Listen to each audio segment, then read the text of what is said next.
Hi guys, आप सबका हमारे YouTube channel Tasmiya Career Academy पे स्वागत है। गाइज, आज जो हम आपको डिटेल देने जा रहे हैं वो देने जा रहे हैं इंडियन एयरफोर्स रिक्रूटमेंट 2025 के नोटिफिकेशन के बारे में। इंडियन एयरफोर्स ने ग्रुप सी की 153 वैकेंसीज के लिए अपना नोटिफिकेशन जारी किया है। अगर आप भी इन वैकेंसीज के लिए अप्लाई करना चाहते हैं तो गाइज ये वीडियो आपके लिए बहुत ज्यादा इंपॉर्टेंट है, क्योंकि इस वीडियो में हमने पूरा डिटेल में बताया कि क्या मिनिमम क्वालिफिकेशन मांगी गई है, क्या आपका सिलेक्शन प्रोसेस रहेगा, लास्ट डेट अप्लाई करने की कब है और ऑफलाइन जाकर के आप कैसे अप्लाई कर सकते हैं। तो गाइस पूरा वीडियो देखिएगा और साथ ही साथ हमारे इस यूट्यूब चैनल को सब्सक्राइब कर लें, लाइक करें और ज्यादा से ज्यादा शेयर करें। तो गाइस सबसे पहले बात करते हैं कि ऑफिशियल वेबसाइट की। इनकी जो ऑफिशियल वेबसाइट है वो है www.indianairforce.nic.in, जहां पर आपको इनका फुल नोटिफिकेशन मिल जाएगा। रिक्रूटमेंट अथॉरिटी जो रहेगी आपकी इंडियन एयरफोर्स की रहेगी। पोस्ट नेम की अगर बात करें तो आपकी ये ग्रुप सी की कैटेगरी की आपकी पोस्ट रहेंगी, जिसमें आपका क्लर्क्स की, टाइपिस्ट की, स्टोर कीपर की, मल्टीटास्किंग स्टाफ की, इसके अलावा जो अदर्स कई सारी पोस्ट के लिए जो है नोटिफिकेशन जारी किया गया है, जो कि आपकी परमानेंट यानी कि रेगुलर टाइप की जॉब रहेंगी। ये टोटल वैकेंसी जो है 153 वैकेंसीज के लिए नोटिफिकेशन जारी किया गया है। जेंडर की अगर बात करें तो मेल एंड फीमेल यानी कि man and women both can apply for these vacancies. Job location की अगर बात करें तो आपका सिलेक्शन होने के बाद जो ऑल ओवर इंडिया कहीं भी आपकी पोस्टिंग दी जा सकती है, और ऑल ओवर इंडिया से ही यानी कि किसी भी स्टेट से आप जो है अप्लाई कर सकते हैं। अप्लाई मोड जो रहेगा वो ऑफलाइन रहेगा। आपको ऑफलाइन कैसे अप्लाई करना है वो हम आपको डिटेल्स में आगे जो है वीडियो में बताएंगे। अब बात करते हैं रजिस्ट्रेशन कब से स्टार्ट हो गए हैं, यानी कि कब से आपका जो है ये फॉर्मेलिटीज आपको पूरी करनी है। तो 17 मई 2025 से आपका जो है ये जो है आपको फॉर्मेलिटीज पूरी करनी है, यानी कि अपना रजिस्ट्रेशन वगैरह की। और लास्ट डेट जो है आपकी वो रहेगी आपकी 15 जून 2025, यानी कि 15 जून 2025 से पहले पहले आपको इनके जो एयरफोर्स स्टेशन हैं उन पर जो है अपने सारे डॉक्यूमेंट्स वगैरह भेज करके अपनी फॉर्मेलिटीज पूरी कर लेनी है। यानी कि आपका जो लास्ट डेट रखी गई है 15 जून 2025 से, यानी कि 30 days from published in employment newspaper, यानी कि आपका जिस दिन भी एम्प्लॉयमेंट न्यूज़पेपर में इनका जो है एम्प्लॉयमेंट जो है जो ये नोटिफिकेशन पब्लिश होगा उससे 30 दिन के अंदर अंदर जो है आप अप्लाई कर सकते हैं, जो कि आपकी डेट बैठेगी 15 जून 2025। अब बात करते हैं कि आपका रिटर्न एग्जाम डेट क्या रखी गई है। तो रिटर्न एग्जाम डेट की अभी कोई भी डेट अनाउंस नहीं की गई है। जल्दी ही इनकी ऑफिशियल वेबसाइट पर जो है एग्जाम डेट भी अनाउंस कर दी जाएगी। एडमिट कार्ड की अगर बात करें, जो आपकी एग्जाम डेट आएगी उससे जो है एक हफ्ते पहले आप अपना एडमिट कार्ड जो है डाउनलोड कर सकते हैं। नेक्स्ट बात करते हैं कि आपका एप्लीकेशन फीस क्या रखी गई है। तो एप्लीकेशन फीस की अगर बात करें तो चाहे आप किसी भी कैटेगरी में आते हैं, चाहे आप जनरल में हैं, चाहे SC ST OBC किसी भी कैटेगरी में फॉल करते हैं, सबके लिए एप्लीकेशन फीस जो है एग्जेम्प्टेड रखी गई है, यानी कि नील रखी गई है। किसी को भी किसी तरह की कोई एप्लीकेशन फीस देने की जरूरत नहीं है। नेक्स्ट बात करते हैं कि आपका एलिजिबिलिटी क्राइटेरिया क्या मांगा गया है, यानी कि क्या क्वालिफिकेशन मांगी गई है। तो क्वालिफिकेशन जो मांगी गई है आपकी पोस्ट वाइज वरीज करेगी, यानी कि 10th वालों के लिए भी वैकेंसी जारी की गई है अगर आपने 10th क्लास कर रखा है, 12th वालों के लिए भी है अगर 12th क्लास आपने कर रखा है, ITI वालों के लिए भी वैकेंसी जारी की गई है, यानी कि आपने 10th क्लास, 12th क्लास या ITI फ्रॉम रिकॉग्नाइज्ड बोर्ड और इंस्टीट्यूशन से आपने कर रखा हो। एज लिमिट की अगर बात करें तो मिनिमम 18 साल और मैक्सिमम 25 साल रखी गई है। 18 और 25 के बीच में अगर आपकी एज है तो आप इन वैकेंसीज के लिए अप्लाई कर सकते हैं। एज रिलैक्सेशन एज पर गवर्नमेंट रूल्स एंड रेगुलेशन, जो रिजर्व कैटेगरीज वाले हैं जैसे आपका SC हुआ, ST हुआ, OBC हुआ, उनको जो एज रिलैक्सेशन दिया जाता है वो प्रॉपर आपको एज पर नॉर्म्स दिया जाएगा। नेक्स्ट बात करते हैं कि आपका सिलेक्शन प्रोसेस क्या रहेगा। तो सिलेक्शन प्रोसेस की अगर बात करें तो ये आपकी मल्टीपल स्टेजेस रहेंगी जो आपको क्लियर करनी होगी। फर्स्ट स्टेज जो रहेगी वो रहेगी आपकी स्क्रूटनी ऑफ एप्लीकेशंस, यानी कि जो एप्लीकेशंस हैं, जितनी भी एप्लीकेशंस आएगी उनकी स्क्रूटनी की जाएगी। किस बेसिस पे की जाएगी, यानी कि जो आपका क्राइटेरिया रखा गया है जिस पोस्ट के लिए, उस बेसिस पे यानी कि आपका चेक किया जाएगा कि आप फुलफिल कर रहे हैं या नहीं, यानी कि age wise, plus qualification wise वो सारी चीजें आपकी कंसीडर की जाएगी। तो स्क्रूटनी करने के बाद जो एप्लीकेशंस के उसके बाद जो है नेक्स्ट स्टेज जो रहेगी जो आपका वो रहेगी रिटर्न एग्जामिनेशन की, यानी कि रिटर्न एग्जाम कंडक्ट किया जाएगा। और जो रिटर्न एग्जाम क्वालिफाई कर लेंगे थर्ड स्टेज उनके लिए रहेगी स्किल टेस्ट की, फिजिकल टेस्ट की या प्रैक्टिकल टेस्ट की, यानी कि ये आपका पोस्ट वाइज वरीज करेगा। स्किल टेस्ट में यानी कि जैसा आपका अगर टाइपिंग प्लस स्टेनो वगैरह, फिजिकल टेस्ट यानी कि आपका जो physical test physical standard test है, फिजिकल हाइट चेस्ट वगैरह रनिंग वगैरह ये सारी फॉर्मेलिटीज।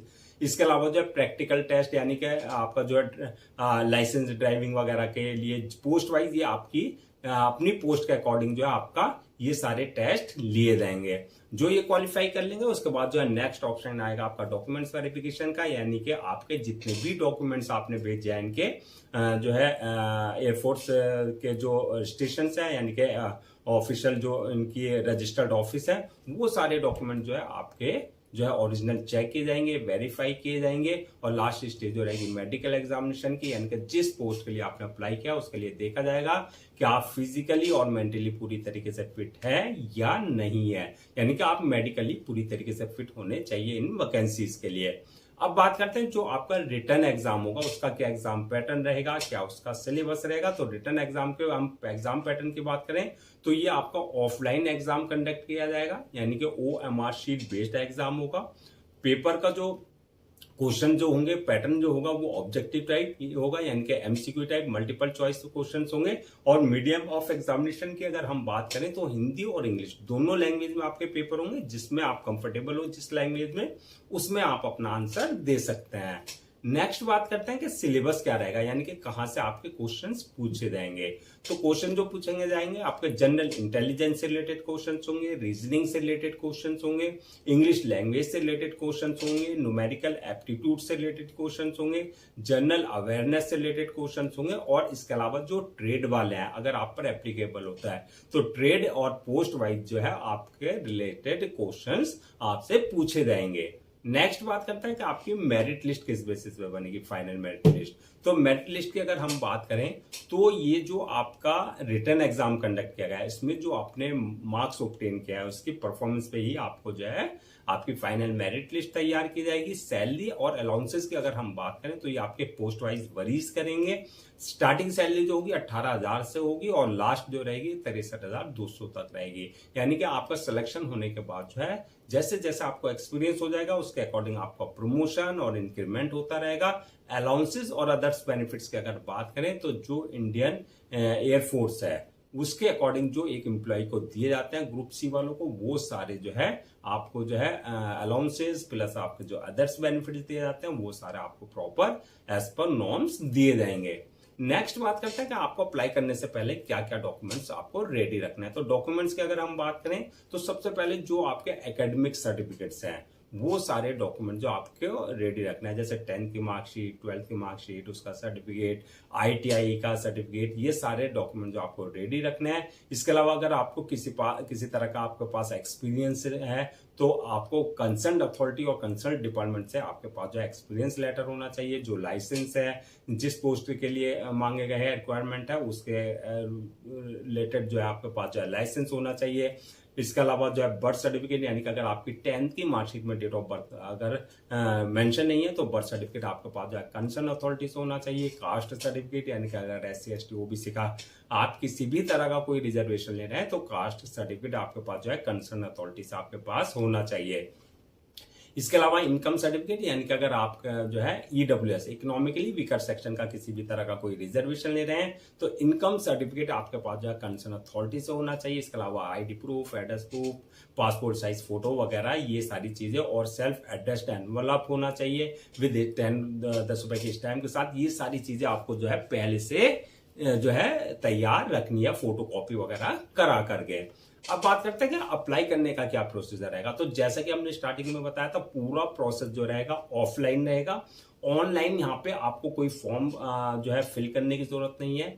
तो आपका जो ऑफलाइन का तरीका रहेगा उसमें सबसे पहले जब आप इनकी ऑफिशियल वेबसाइट पर जाएंगे तो वहां पर जो फॉर्मेट है एप्लीकेशन का, उस फॉर्म को हम डाउनलोड करके उसे जो है हिंदी फिल करना है, यानी कि उसी फॉर्मेट को जो है हमें हिंदी या इंग्लिश में ब्लॉक लेटर में आपको फिल करना होगा। जब आप वो फिल कर देंगे एप्लीकेशन फॉर्म जो है, उसके साथ जो है आपको जितने भी आपके रिलेवेंट डॉक्यूमेंट्स हैं, चाहे वो आपके एकेडमिक सर्टिफिकेट्स हैं, चाहे वो स्पोर्ट्स सर्टिफिकेट है, चाहे वो एनसीसी बीसी सर्टिफिकेट है, इसके अलावा जितने भी कास्ट सर्टिफिकेट है, या आपका डोमिसाइल सर्टिफिकेट है, या आपका इनकम सर्टिफिकेट है, या आपका बर्थ सर्टिफिकेट है, जितने भी रिलेवेंट डॉक्यूमेंट्स हैं वो आपको उनके साथ अटैच करने हैं, यानी कि एप्लीकेशन फॉर्म के साथ, और उसे जो है आप एक एनवलप में करके उसमें 10 रुपए की स्टैंप लगा करके और उस पर सेल्फ एड्रेस लिख करके, यानी कि अपना एड्रेस लिख करके 10 रुपए की स्टैंप लगा करके आपको इनके जो एयरफोर्स के स्टेशन है,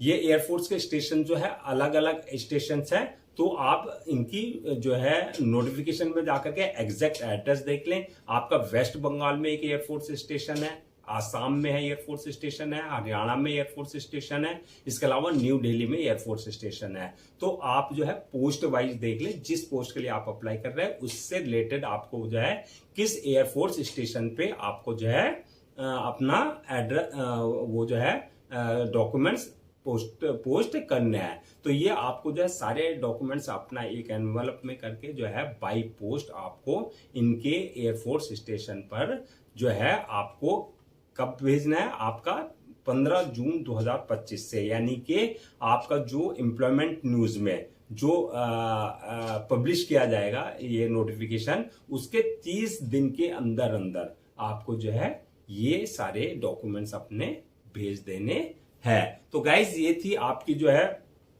एयरफोर्स की ग्रुप सी की रिक्रूटमेंट 2025 के नोटिफिकेशन की डिटेल। आई होप आपके सारे जो है डाउट्स क्लियर हो गए होंगे। अगर अब भी आपको किसी तरह का कोई डाउट है या क्वेरी है या कंफ्यूजन है तो आप हमसे कमेंट सेक्शन में पूछ सकते हैं, हम उसका रिप्लाई जरूर देंगे।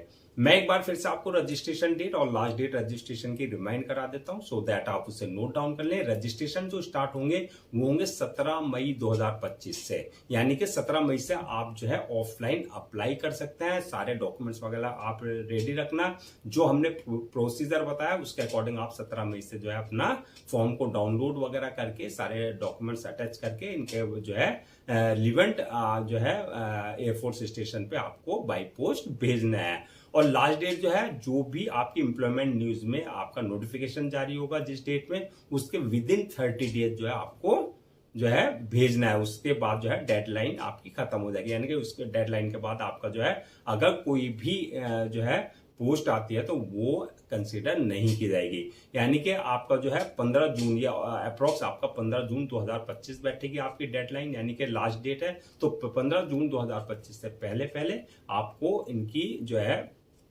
वैलिड एड्रेस पर जो है अपना सारे डॉक्यूमेंट्स भेज देना है।